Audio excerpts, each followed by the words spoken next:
two of you concerns the wealthy.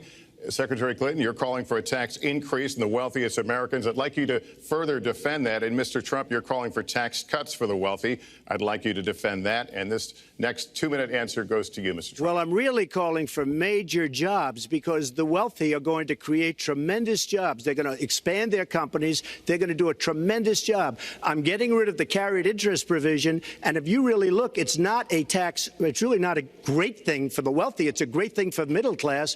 It's a great thing for companies to expand.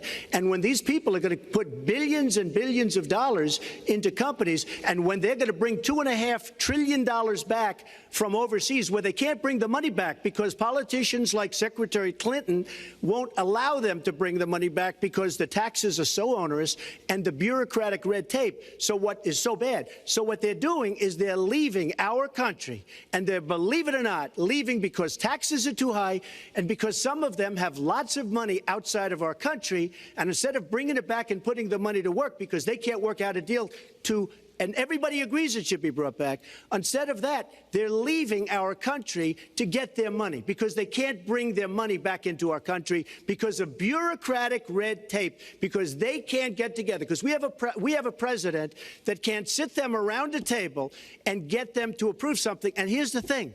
Republicans and Democrats agree that this should be done. $2.5 trillion. I happen to think it's double that. It's probably $5 trillion that we can't bring into our country, Lester.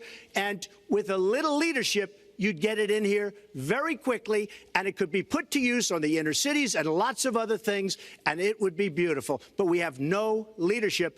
And honestly, that starts with Secretary Clinton. All right, you have 2 minutes on the same question to defend tax increases on the wealthiest Americans, Secretary Clinton. I have a feeling that by the end of this evening, I'm going to be blamed for everything that's ever happened. Why not? Why not? Yeah, why not? You know, just join the debate by saying more crazy things. Now, let me say there's nothing crazy about not letting our companies bring their money back into their country. This is Secretary Clinton's 2 minutes, please. Yeah, well, let's start the clock again, Lester. We've looked at your tax proposals. I don't see changes in the corporate tax rates or